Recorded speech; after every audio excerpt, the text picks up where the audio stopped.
Repousse.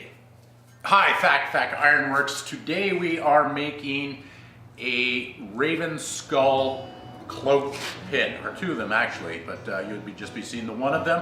So I'm working on the side as a hobby, my home projects in the evening. I'm making this whole costume, leather armor, and I've got this coyote skin cloak, and I thought it would be really cool to have these cloak pins to kind of set the whole thing off.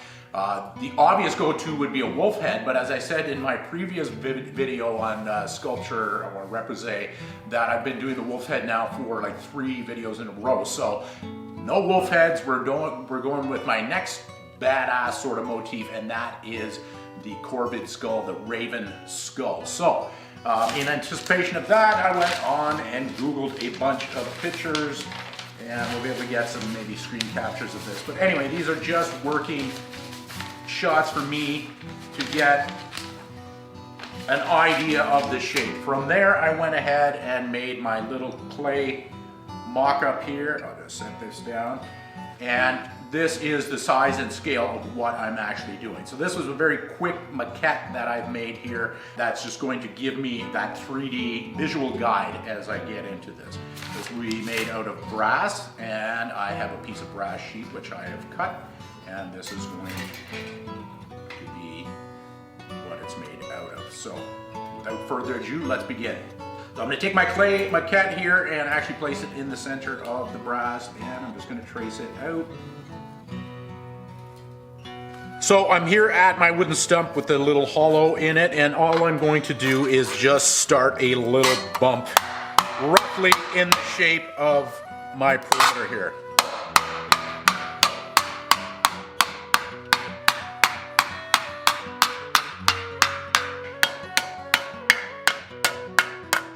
That's it. Now to the forge, and we're gonna heat this up and raise it. Okay, so I'm gonna heat this up and start raising it over this stake.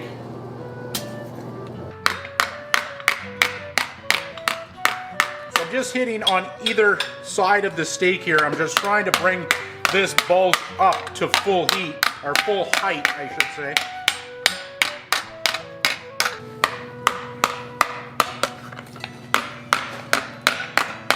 So I've just done this rough bulge here. I've got sufficient depth. I'm not sure if you can make that out there, but basically made this kind of, I don't know, ice cream cone sort of shape.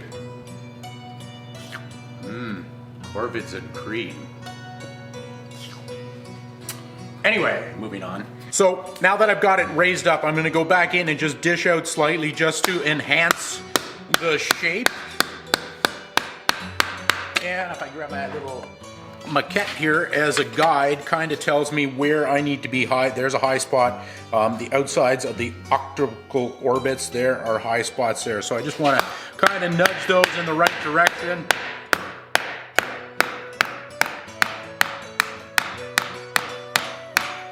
Heating up the brass and quenching it has annealed it, so it's quite soft now compared to when I was doing it when it was just a milled sheet. So it moves quite nicely at this point in time.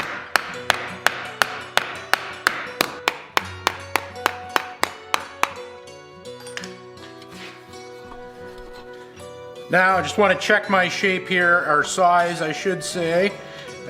Things are looking about correct. That's all very good. Just want to put a little more height in the forehead, and then we will get to the pitch.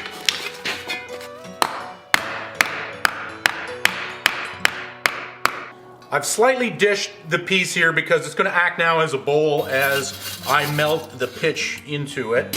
So I'm just setting this on the forge. I've got the air right off, the blower's not even on. So it's just going to heat up the brass gently, and I'm just going to start setting little bits of pitch in there and just melt them in like chocolate.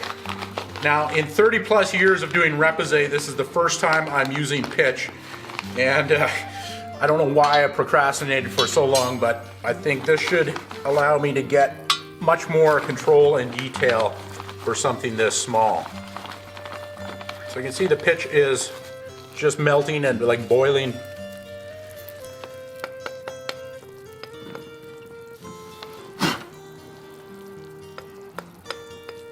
flambe.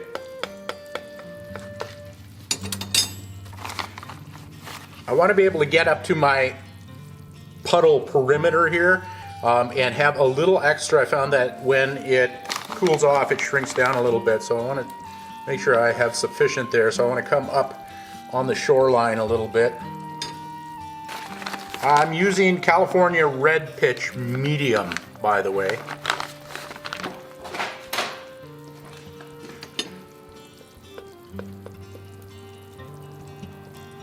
It looks exactly like chocolate.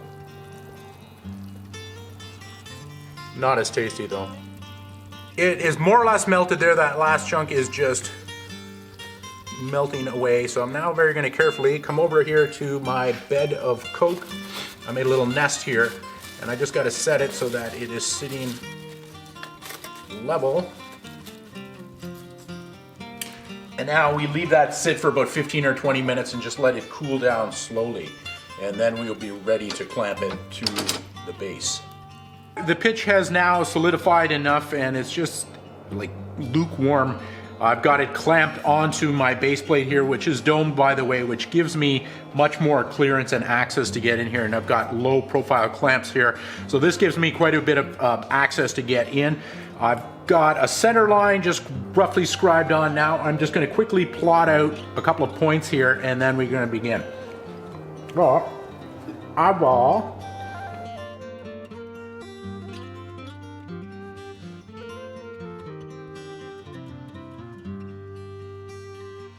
Something like that. You get the idea? I won't do the other side. I'll begin now. So I'm going to start now with a domed punch, and I'm just going to start dropping in some of the cavities, namely the eyes. So just working around the perimeter of that. I'm not trying to punch in one spot heavily, I'm just trying to get an overall dropping, so just in tiny increments, just dropping that down.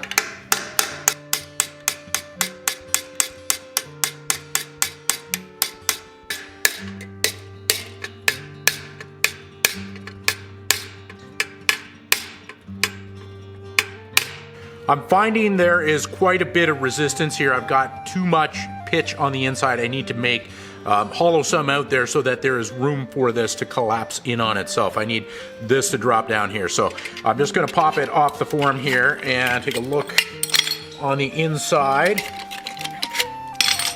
Okay, so now how to remove some out of here.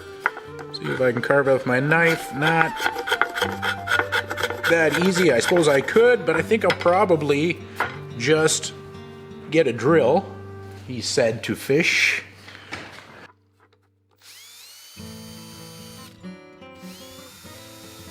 Okay, I don't know, I'm guessing here, so let's just see if that gives me a little bit less resistance.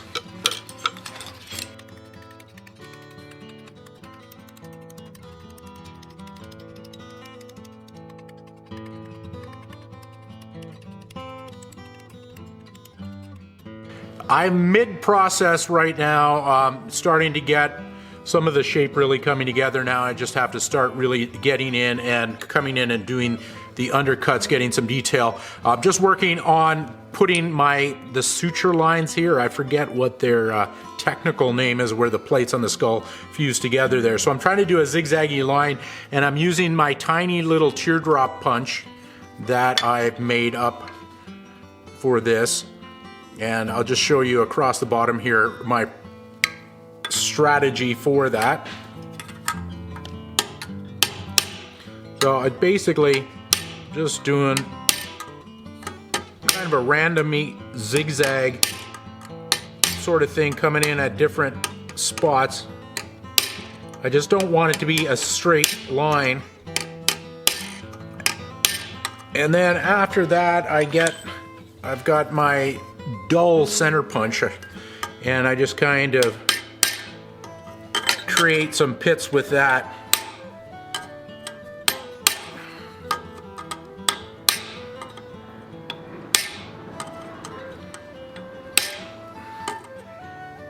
And once I've got those, they look a little too circular for me, so I come in with the teardrop then and just try to move them a bit. So it's a combination between the dull center punch and the teardrop punch to try to make those divots look organic and not mechanical in any way.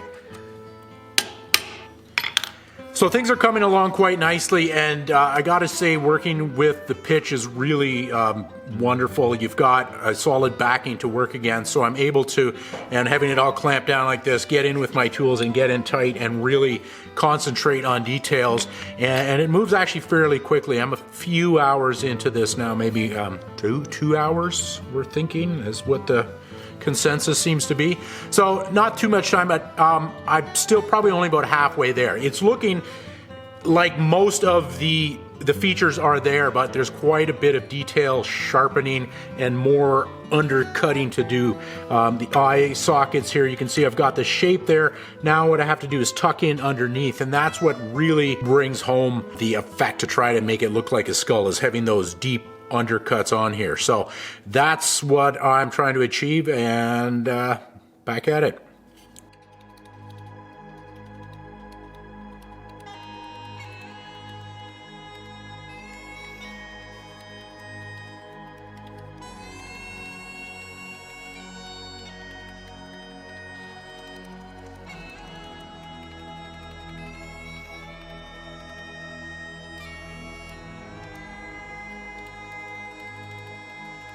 Okay, so I'm in the home stretch right now. Just got one more thing I want to show you. Before I do that, I'll just kind of go over things here. Everything is still kind of flat, and when I pull it off and cut this out, I will be rounding it out and getting its final shape there. So the beak is wider than it is, and I've actually got the lower beak out as kind of wings right now, and that will wrap around.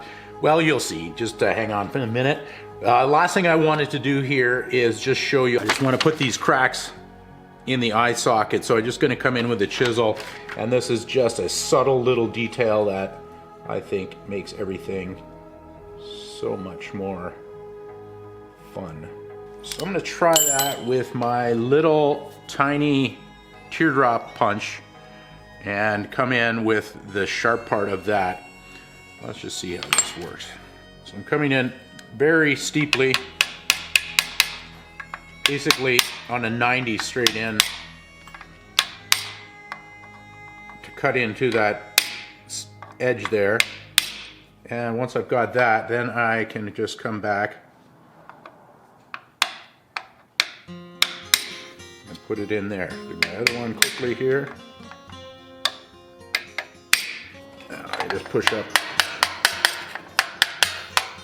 the distortion that I put in there, and now if I just take a Sharpie here and put it into the crack that I just made, rub out the surface, you can see it kind of pop out there. So that is it. I could go on as far as detail and stuff like that, but I think I've got sufficient detail on this to kind of sell it as what it is. So what I'm going to do now is take it off the form, and then we've got to melt the pitch back out of it.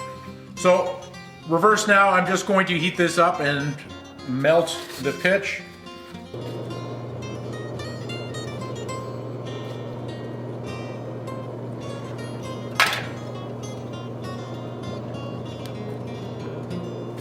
Okay, the lump just fell out there. I'm just going to leave it on the fire there, kind of burn out the pitch in the back. So while I'm at this, I'm going to bring this up to some color here and just anneal it. That'll allow me to do the final shaping on this without any work hardening interfering with it. Okay, so I've got some color there. I'm now going to quench it.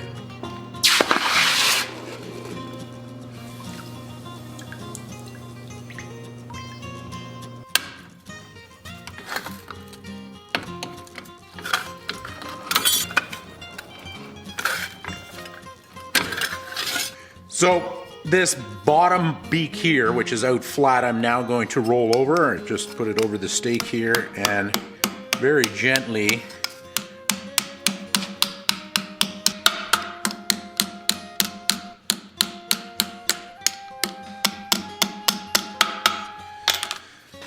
so you can see, just kind of bringing it around, suddenly now it is back down in here, and if you compare side to side, it's quite a bit different. The beak is now becoming more narrow, looking more like the raven skull that it's supposed to. We'll be bringing down this yet as well.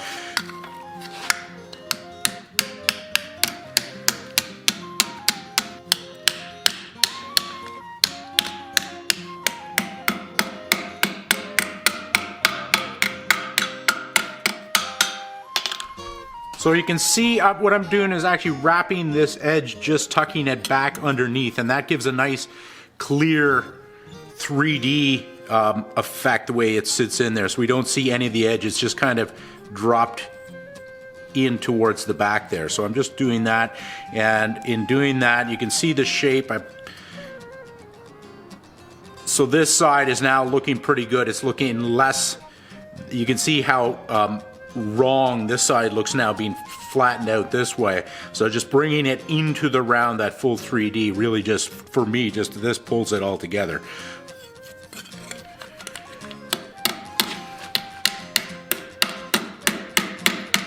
I had a bit of a cave-in on this nostril here, so I'm now just coming in with my little half-round stake here and pushing things up. So I'm just doing some final sculpting to try to get my highs and lows balanced out. So it's just down to all kinds of tweaking.